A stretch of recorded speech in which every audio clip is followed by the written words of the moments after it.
नमस्कार साथियों। आप सभी ने सुना होगा कि एक जब नाग पुराना हो जाता है तो एक मणि आती है उसके सर पर, नागमणि। इस तरह की पिक्चरें भी बनी हैं। तो कभी क्या भी आपने कभी विचार किया कि वो मणि जो है ना वो सर के ऊपर क्यों आती है? भाई पूंछ पे भी तो लग सकती थी, पूंछ मणि है ना, पर सर के ऊपर क्यों आती है? क्योंकि जब एक सांप, एक सर्प, कुंडलिनी समय के साथ साथ एक एक्सपीरियंस प्राप्त करती है, ज्ञान प्राप्त करती है, दूसरे जो प्राणी हैं उनसे भी उसका संपर्क होने लगता है, बुद्धि बढ़ती है, इंटेलिजेंट, समय के साथ साथ परिवर्तन संसार का नियम है। और सर्प जो होता है वो अपनी स्किन उतारता रहता है समय के साथ साथ, अगर नहीं उतारेगा तो मर जाएगा। और इस तरह से वो नॉलेज गेन करता है, विजडम गेन करता है, सिद्धियां गेन करता है। इसीलिए वो मणि जो है सर पे दिखा रही है, बुद्धिमत्ता का प्रतीक है। वो इस तरह का प्रतीक है कि एक्सपीरियंस के साथ जो सीखता रहता है, बदलता रहता है, वही मेधावी बनता है, उसी के अंदर ज्ञान होता है। और जो समय के साथ नहीं बदल सकता वो मर जाता है। इसी तरह मनुष्य का भी है, जो अपनी बुद्धि को, विचारों को बदलते रहता है, सीखता रहता है, ज्ञान प्राप्त करता रहता है, वही जीता है, वही नाम होता है, या कहिए वास्तव में वही जीवन है। इसी विचार के साथ मैं हूं आपके साथ डॉक्टर दिलीप, और हाजिर हूं लेकर बहुत ही बढ़िया वीडियो वृषभ राशि वालों के लिए। क्या होने वाला है अप्रैल के महीने में, क्या लेकर आया है, बहुत ही बड़ा है और बढ़िया भी है।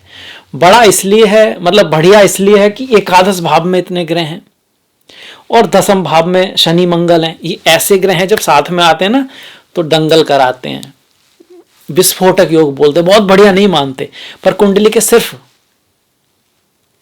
3, 6, 10, 11 भाव ही ऐसे हैं जहां पर इनका पॉजिटिव फल भी मिलता है। तो शनि और मंगल की जो युति है उसका कहीं ना कहीं आपके लिए पॉजिटिव है, तो आपके लिए बढ़िया ही हुआ। इसके साथ साथ ये जो 4 ग्रह हैं ये भी एकादश में है, सिर्फ आपके लिए। 12 कुंडलियों में से, 12 राशियों में से सिर्फ वृषभ राशि वालों के लिए ही ये एकादश भाव में है। और एकादश भाव में हर ग्रह के गोचर को अच्छा कहा गया, और तो और ग्रहण को भी अच्छा कह दिया गया है। तो आपके लिए भी ग्रहण पड़ रहा है, सावधानी आपको भी कुछ रखनी है। पर हाँ, औरों की कंपेरिजन में कुछ खुशखबरी आपके लिए अप्रैल में जरूर है। इसके साथ साथ आप देख पा रहे हो कि भैया 12वें भाव में गुरु बैठे हैं मेष राशि में, और केतु बैठे हैं पंचम भाव में। तो ये ग्रहों की स्थिति हो गई।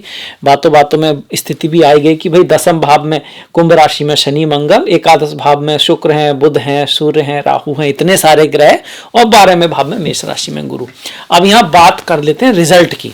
देखिए यहाँ अगर एकादश भाव पे आप ध्यान दो तो शुक्र उच्च के हैं, फीमेल से लाभ हो सकता है, आपको स्त्रियों से लाभ हो सकता है, कला के, ऑटोमोबाइल इंडस्ट्री के, बैंक, फाइनेंस, अगर इसमें हैं आप तो आपको लाभ की संभावना बहुत है। और वृषभ वाले कई बार बैंक, फाइनेंस, वाणी से जुड़ा हुआ काम, ऑटोमोबाइल से जुड़ा हुआ काम, अकाउंट्स, इस तरह के कार्यों में मिलते हैं नॉर्मली वृषभ वाले जो होते हैं।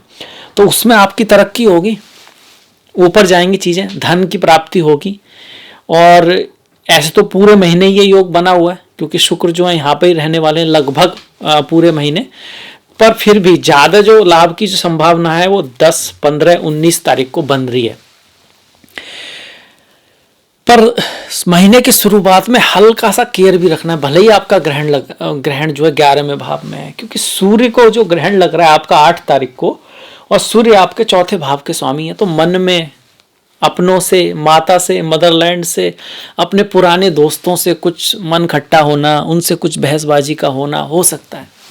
तो वहाँ ध्यान रखना है। किसी छोटी मोटी बात का तो बुरा ही नहीं मानना है। कई बार कुछ बातें होती हैं ना जो हमें पीछे खींचती हैं, फालतू की होती हैं, पर मन उनकी तरफ बड़ा आकर्षित होता है, मन को वो बड़ी इंटरेस्टिंग लगती हैं। और जो आपको पता है जहाँ कुछ है, जिससे कुछ मिल सकता है, जो आपके काम का, वहाँ मन उतना जाता नहीं है। तो थोड़ा ध्यान रखना है, छोटी मोटी बातों पे ध्यान नहीं देना है। माता आदि के साथ उनकी सेवा करनी है, उनकी लाइफ में कुछ उतार चढ़ाव या कुछ दिक्कत है तो आपको उनकी हेल्प करनी है। खास करके 13 तारीख के आसपास पिता के साथ, माता के साथ, बंधुओं के साथ कुछ उतार चढ़ाव होने की संभावना है।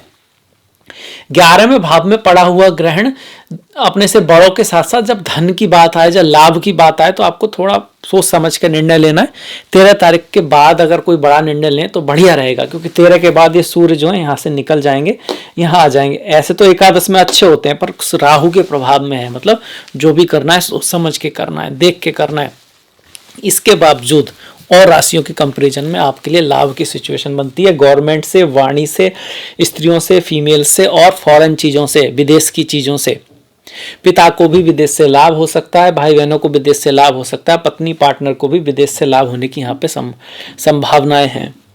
देखिए, पहले भाव का स्वामी एकादश भाव में, आपको लाभ हो सकता है अपने से, सीनियर से, बड़ों से। धन, फैमिली को लाभ हो सकता है। लाभ के भाव में सारे ग्रह हैं तो लाभ ही दिखाएंगे। पर एक बात और है, इस भाव तो ये अच्छा है, पर इस भाव का जो स्वामी है गुरु, वो 12वें भाव में है कि लाभ तो हो सकता है, पर अगर आप उसमें आपने काम, क्रोध, लोभ, मोह, ईर्षा, अहंकार, ज्यादा लाभ के चक्कर में आप पड़े, आधी छोड़ पूरी को भावे, आधी में लेना पूरी पावे, ये भी पॉसिबिलिटी हो सकती है। ज्यादा लाभ के चक्कर में नुकसान हो जाना, इसका आपको ध्यान रखना है कि जेन्युइन, राइट, जो सही आपका बनता है जो लाभ, उसी की तरफ आपको जाना है। अगर आपने किसी को पैसा दिया हुआ है, उसके भी पैसा वापस आने की संभावना यहाँ पे बन रही है। इन्वेस्टमेंट वगैरह में अगर आप पैसा लगाना चाहते हैं, 13 तारीख के बाद लगा सकते हैं, आपको यहाँ लाभ होने की संभावना बन रही है। इतने सारे ग्रह पंचम को देख रहे हैं, भले ही पंचम में केतु बैठे हुए हों। अब दसम भाव पे आते हैं। देखिए, दसम भाव में इतने ग्रह बैठे हैं, मतलब 2 बैठे हुए हैं, मंगल और शनि। इनमें से शनि शशनाम का महापुरुष योग बना रहे हैं। मंगल यहाँ पर आ गए, जो आपके कुंडली के 12वें भाव के स्वामी और सप्तम के स्वामी है। कोई कार्य में उतार चढ़ाव आ सकता है, बदलाव आ सकता है, चेंज आ सकता है। और ये बदलाव जो होगा, जो चेंज होगा, वो 5, 13, 22, 23 तारीख को आ सकता है। इसमें से 5 तारीख को आपको अपना कोई प्रॉमिस नहीं तोड़ना है, प्रॉमिस निभाना है, और कोई समय पे लेट वगैरह नहीं होना है। उस दिन कोई मीटिंग वगैरह है, क्योंकि अगर आप लेट वगैरह हुए तो फिर दिक्कत हो सकती है। वहीं 13 तारीख की बात करें तो जो वो चीज़ मिलेगी तो उसमें डिससेटिस्फैक्शन आपको हो सकता है। हालांकि चीज़ ठीक ही होगी, तो उसमें ग्रेटिट्यूड भी दिखाएं, कुछ अकम्पलिश करें, कुछ ना करें, तो जो है उसकी खुशी जरूर मनाएं। जो नहीं मिले उसकी तरफ आप जरूर जाएं, पर ऐसा हो सकता है क्योंकि मृगशिरा नक्षत्र उस दिन आ रहा है, जो एक मृगशिरा मतलब जैसे एक हिरण होता है ना, कस्तूरी कुंडली बसे, मतलब, और मृग जो उसको ढूंढता रहता है, उसकी खुशबू को ढूंढता रहता है, पर खुशबू तो उसके अंदर से ही आ रही है, पर उसको मिलती नहीं है, वो ढूंढता रहता है। ऐसे ही जब मृगशिरा नक्षत्र होता है, कई बार हमें वो चीज़ें मिलती तो हैं, पर हमको ऐसा लगता है वैसी नहीं है जैसी होनी चाहिए। अब दूर से तो चीज़ दूसरी तरह ही दिखती है, जब पास आओते हो तो कोई भी चीज़ दूसरी तरह दिखती है, सीधी सी बात है। व्यक्ति को ले लो या चीज़ को देख लो, तो वह वैसी हो कैसे सकती है जैसे दिख रही है, कुछ तो अंतर हो गई। तो ग्रेटिट्यूड रखना ज़रूरी हो जाएगा मृगशिरा नक्षत्र में। इसके बाद 22 तारीख में आपका हस्ता नक्षत्र, एफर्ट करोगे, हार्डवर्क करोगे, मेहनत करोगे, तभी जाके उस दिन कुछ हासिल होगा। और 23 तारीख की बात करते हैं तो चित्रा है। चित्रा में बैलेंस, तुला, न्याय अगर आप करोगे तो आपको लाभ जरूर रहेगा। ये करियर के पॉइंट ऑफ व्यू से, जॉब के पॉइंट ऑफ व्यू से कह रहे हैं। जो लोग बिजनेस में हैं, है ना, जो लोग बिजनेस में हैं, उनकी कोई फॉरेन अपॉर्चुनिटी मिल सकती है, विदेश से कोई लाभ हो सकता है उनका, इस तरह की पॉसिबिलिटी बन रही है। कोई नए लोगों से मुलाकात होने का भी योग यहाँ पर बन रहा है। पर ये 12वें भाव का स्वामी अगर आपका 10वें भाव में आता है तो विदेश से अपॉर्चुनिटी के लिए तो अच्छा है, कोई आपकी कंपनी में इन्वेस्ट कर सकता है, इस तरह की पॉसिबिलिटी बनती है। पर ये कहीं ना कहीं लॉस को भी दिखाता है, खर्चे को भी दिखाता है, और किसी ऑब्स्टिकल को भी दिखाता है। पर मोस्टली ये अच्छा क्यों है? क्योंकि 10वें भाव में है। ये जो 10वें भाव है, जो केंद्र के भाव हैं, इनमें भी मैलेफिक्स जो है वो काफ़ी हैंडल कर लेते हैं अच्छा, खास करके 10वें भाव में ये क्वालिटी है मैलेफिक्स को हैंडल करने की। पर फिर भी कंपटीशन रहेगा, इजी चीजें नहीं दिखाते शनि मंगल। कई बार लोग आसान पाथ से ऊपर जाना चाहते हैं और उनके लिए बस मुसीबत आ जाए, कोई काम बस एक बार में ना हो उतना ही काफी है ना होने के लिए। पहली बार में गए, हुआ नहीं, थोड़ी दिक्कत आ गई और हुआ ही नहीं, बस अब फिर कहेंगे किस्मत खराब है। अब तो ऐसा मतलब हुआ तो नहीं, हमने तो कोशिश की थी, पर वो काम होना ही था आपकी 50 बार कोशिश करने के बाद, और आपने तो 2 बार ही कोशिश करी। होना था पर आपने वो कोशिश करी नहीं जो आपको करना चाहिए थी। ये उस चीज को दिखा रहा है कि 10वें भाव जो कर्म का, पद प्रतिष्ठा का है, वहां पर काफी आपको उधेड़ बुन भाग दौड़ करोगे तब जाके चीजें होंगी। अगर आप किसी चीज का वेट कर रहे हो होने का, तो वो होना मुश्किल है। लाभ के भाव में इतने सारे ग्रह दिखा रहे हैं कि पहले किए हुए कर्म की वजह से कोई लाभ हो जाए तो हो जाए, पर फिलहाल में इस महीने अभी में जो अचीव होगा वो कर्म से ही होगा, मेहनत से ही होगा। यहाँ बैठकर ये दोनों ग्रह चौथे भाव को, ये सारे ग्रह पंचम को देख रहे हैं, तो जो बाहरी जीवन है वहां तो प्रयास को दिखा रहा है, एफर्ट को दिखा रहा है, पर कामयाबी मिल सकती है, पर अंदर का जो जीवन है वहां मन को स्थिर रखना है, छोटी मोटी बातों से डोलने नहीं देना है। प्रेम में, प्यार में, माता के साथ, मित्रों के साथ कुछ कड़वे अनवर रह सकते हैं, पर उसको अपने ऊपर उसका प्रभाव नहीं पड़ने देना है। संसार में तो परिवर्तन आते ही रहता है। संसार में जैसे समुद्र होता है भाई, उसमें नदियां होती हैं तो लहरें तो आती रहती हैं, पर नौका किसकी पार होती है, ना पार होती किसकी है?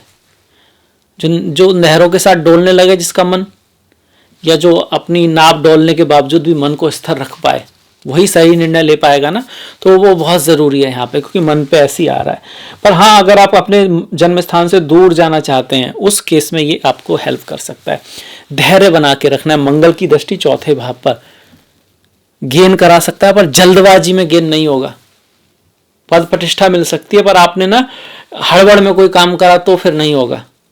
संतान के प्रति, शिक्षा के प्रति, प्रेमी प्रेमिका आपस में, फ्रेंड्स दोस्त, यहाँ पर बड़े रेस्पॉन्सिबिलिटी लेनी है। बहुत देने का महीना है, करना पड़ेगा। आप अगर इस चक्कर में कोई मिले तो मुश्किल है। हाँ, अगर आप दोगे तो फिर आपको मिलेगा। वैसे भी जो देता है उसी को मिलता है, संसार का ऐसा ही नियम है। सूर्य प्रकाश देता है तो हम उसको कह सकते हैं, सूर्य नमस्कार करते हैं, उसको ज्ञान का स्रोत मानते हैं, उसको हम आदर देते हैं, है ना। जो देता है उसको मिलता है। धन का भी जो स्वामी होता है कालपुरुष की कुंडली में, वो शुक्र होता है, वो 12वें भाव में उच्च का होता है जाके। जो ये जानता है कि उसको अपना धन कहाँ खर्च करना है, 12वां भाव कहाँ है खर्च करने का, दान करने का, पुण्य करने का, उसी को मिलता है। अपने ऊपर जो खर्च करता है, अपने ऊपर मतलब उड़ाना नहीं, अपनी एबिलिटी को बढ़ाना, फिजिकल हेल्थ को बढ़ाना, ज्ञान को बढ़ाना, बुद्धि को बढ़ाना, कुछ नया सीखना, उसी को फिर ज्ञान की भी प्राप्ति होगी, और ज्ञान से फिर धन की प्राप्ति होगी। क्योंकि अगर ज्ञान नहीं होगा तो जिस धन की प्राप्ति होगी बहुत ज़्यादा चांस है कि वो सही रास्ते से ना हो, और सही रास्ते से प्राप्त किया गया धन तो अंत में आपको नुकसान ही करेगा, है ना। इसीलिए कहा गया है कि आपको पता होना चाहिए कि आपको अपना समय कहाँ खर्च करना है, अपना धन कहाँ पे खर्च करना है, अपनी नॉलेज कहाँ पे खर्च करनी है, किसको समझाना है। अगर ऐसे व्यक्ति को समझाओगे जो समझने के लिए तैयार ही नहीं है अभी, तो आपका भी समय खराब और उसका भी समय खराब। तो ये हो गया। प्यार के मामले में ध्यान रखना। शादी विवाह के मामले में एफर्ट, हार्डवर्क की ज़्यादा आवश्यकता रहेगी। भाग्य स्लोली साथ देगा, पर कुछ लाभ आपको यहाँ पे हो सकता है। स्वास्थ्य के लिए महीना ठीक है, अच्छा है। धन के मामले में कोई भी निर्णय लेने से पहले हमको सोचना है। 11वें भाव में गुरु बैठ के आपको ये जरूर कह रहे हैं कि भैया मतलब दिया हुआ धन तो आ सकता है, वापस आ सकता है आपको, पर स्पिरिचुअलिटी, अध्यात्म, अकल्ट आदि में रुचि है तो ये गुरु आपको बहुत बढ़िया दिन बना रहे हैं। किसी संत आदि से भी आपकी मुलाकात हो सकती है, खास करके 6, 15, 25 तारीख को इस चीज़ को दिखा रहा है। कार्य के क्षेत्र में मंगल की तिथियां तो थी, साथ में शनि की जो तिथियां हैं वो भी महत्वपूर्ण है। 7, 16, 26 इन तिथियों में कार्य में कोई उतार चढ़ाव, कोई मेन इवेंट हो सकता है। 7 तारीख को पूर्व भाद्रपद, शायद कुछ सेक्रीफाइस करना पड़े कुछ पाने के लिए, कुछ छोड़ना भी पड़ता है जिंदगी में कुछ पाने के लिए। इसी तरह से जो 16 तारीख है पुष्य नक्षत्र है, नरिशमेंट करना, कहीं दूर जाना, ट्रैवल दे सकता है। किसी की केयर करोगे पर वो व्यक्ति आपका साथ देगा। संतों का कोई लाभ मिल सकता है, किसी बड़े व्यक्ति से संबंध हो सकता है। वहीं 26 तारीख की बात करें तो उस दिन अनुराधा नक्षत्र है। आपकी लगन, आपका प्रेम किसी के प्रति, चाहे वो गोल है या व्यक्ति है या भक्ति है, जब एक अटूट श्रद्धा होती है वो रिजल्ट ला सकती है अनुराधा। तो ये नक्षत्रों का भी हमने देख लिया। अब बढ़ जाते हैं थोड़ा सा मुहूर्तों की तरफ। देखिए मुहूर्त बहुत महत्वपूर्ण है। रावण संहिता जो है ना, उसमें मुहूर्त का बड़ा दिया गया है, और कहते हैं कि जो रावण है उसका जो वध जो हुआ ना, वो इसी कारण से हुआ कि वो मुहूर्त ही ऐसा था, वही ऐसा मोमेंट था उस समय रावण का वध हो सकता है, उससे आगे पीछे नहीं हो सकता था। ऐसे ही जब महाभारत शुरू हुआ तो सहदेव जी जो थे ना, वो बहुत अच्छे ज्योतिषी थे। उन्होंने बताया था कि इस समय स्टार्ट हुआ तो कौरव जीत सकते हैं। तो उसमें भगवान श्री कृष्ण ने मुहूर्त ही, नक्षत्र ही बदल दिया। ऐसा तो वो तो ईश्वर हैं, इसका अर्थ ये भी है कि आप कितना भी ज्योतिष दिखा लो, होना तो वही है जो ईश्वर चाहेगा, पर फिर भी थोड़ा मुहूर्तों को हम लोग मानते हैं। तो यहाँ शॉर्ट में है, हो नहीं पाएगा डिटेल में, तो अलग वीडियो हो जाएगा, पर शॉर्ट में विवाह, कोई प्रोग्राम है आपका, कॉन्ट्रैक्ट है, बिजनेस है, उसके लिए 18, 19, 20, 21, 22 तारीखें अच्छी हैं। नामकरण, किसी चीज़ को आपको नाम देना है तो 3, 4, 5, 12, 21, 24, 26, इसमें से भी 21, 24, 26, 13 तारीख के बाद की तारीखें ज़्यादा शुभ हैं, क्योंकि और नहीं तो 9 तारीख तक आप ले ही सकते हो, क्योंकि फिर आपका क्या होगा ना, शुक्ल पक्ष स्टार्ट होगा, नवरात्र स्टार्ट होंगे, इसलिए विद्या आरंभ के लिए 3, 4, 5, 12, 14, 17, 18, 19 वही कल। वाहन से रिलेटेड कोई काम है, खरीदना बेचना या कुछ कराना, उसके लिए 4, 5, 12, 15, 21, 24, 26, प्रॉपर्टी जमीन से रिलेटेड कोई काम कराना है तो 3, 8, 13, 17, 18, 19, 24, 28, 29 ओवरऑल। इसके अलावा भी ज़िंदगी में बहुत काम है ना, कोई पुण्य का काम कराना है, कोई कथा करानी है, किसी की हेल्प करनी है, कुछ और करना है, कहीं जाना वाना है, ये सब। तो 7, 9, 10, 15, 16, 21, 12, 25, 26, 28 ये जो तारीखें हैं काफ़ी अच्छी है, काफ़ी शुभ हैं। इसमें भी 13 तारीख के बाद करेंगे बहुत बढ़िया, और नहीं तो नवदुर्गे में भी स्टार्ट करेंगे 9 तारीख से, तो बहुत बढ़िया है। तो त्योहारों की तरफ चलते हैं। 9 तारीख से आपके नवदुर्गे हैं और 17 तारीख तक जाएंगे। 17 तारीख को सिद्धरात्रि होगी और 1 तारीख को शैलपुत्री होगी, मतलब पहली मतलब 9 तारीख को। इसके बीच में 10 को ब्रह्मचारिणी, 11 को चंद्रघंटा, 12 को कुसमांडा, 13 तारीख को स्कंद माता, 14 को कात्यायनी, 15 को कालरात्रि और 16 को महागौरी। ऐसे करके नवदुर्गे हैं। 9 के 9 ग्रहों की कहीं ना कहीं इसमें आप कह सकते हो रेमेडी। जो लोग रेमेडी पे ध्यान देते हैं तो अगर मन से करते हैं माता का पूजन पाठ, ये सब जो पाठ पढ़ते हैं, तो 9 के 9 ग्रहों की रेमेडी के लिए होता है। वैसे तो मैं कहूँगा कि भक्ति तो सिर्फ भाव के लिए होनी चाहिए। और 17 तारीख को रामनवमी भी है, 10 तारीख को छेती चंद, बहुत बड़ा त्यौहार है, 13 तारीख को बैसाखी, 14 को अंबेडकर जयंती और 23 तारीख को हनुमान जयंती, जो हमेशा पूर्णिमा को ही होती है। अमावस्या इस माह पड़ेगी आपकी 8 तारीख को, चैत्र अमावस्या। अगर एकादशी की बात करते हैं तो 5 तारीख को पाप मोचनी एकादशी, ओम नमो नारायणाय, और 19 तारीख को कामाधा एकादशी, ओम नमो भगवते वासुदेवाय, ओम श्री विष्णवे नमः। पूर्णिमा 23 की हो गई। प्रदोष व्रत की बात करो 6 और 21 का। 7 तारीख की हमारी शिवरात्रि है, चिदानंद रूपा शिवोहम शिवोहम, चिदानंद रूपा शिवोहम शिवोहम। 26 तारीख की संकष्टी और 13 तारीख की मेष संक्रांति है। जो सूर्य का परिवर्तन है वो मेष का, जो मैंने बताया। देखिए 13 के बाद सूर्य बदल जाएंगे तो 12वें भाव में। वैसे तो ऐसे सूर्य बहुत बढ़िया नहीं है, चौथे भाव का स्वामी 12 में फॉरेन ट्रेवल दे सकता है, स्वास्थ्य में भी थोड़ी सी दिक्कत कर सकता है, पर ग्रहण का असर इसके बाद खत्म हो जाएगा। अब ये जो ग्रहण हो रहा है, इस ग्रहण की वजह से, और जो अग्नि भड़क रही है हमारी मंगल की, तो अग्नि बम विस्फोट आप सुनोगे हो रहे हैं, है ना, क्योंकि ये पहले ही बन चुका है योग। तो साथ में सूर्य का जो ग्रहण की तरफ राहु जा रहे हैं, तो संसार में बड़े लोगों की बदनामी होना, गवर्नमेंट के लेवल पर पॉलिटिक्स, ये सब चेंजेस वर्ल्ड में आपको दिखाई पड़ेंगे अप्रैल मई के महीने में। एक और खास बात हो रही है कि सूर्य अपने पोल बदल रहा है, ऐसा 11 सालों बाद हो रहा है। और ऐसी स्थिति में जब सूर्य अपने पोल बदले और उसके पिछले भाव में राहु हो, शनि, ऐसा तो बहुत सालों बाद हो रहा है। तो कुछ बड़े बड़े परिवर्तन आने वाले सालों में आप देखने वाले हैं। खैर, ये था मेरी तरफ से वृषभ वालों के लिए राशिफल। मुझे आशा है आपको अच्छा लगा होगा, बढ़िया लगा होगा। आपको अगर ज्योतिष में रुचि है तो आपको मजा भी आया होगा।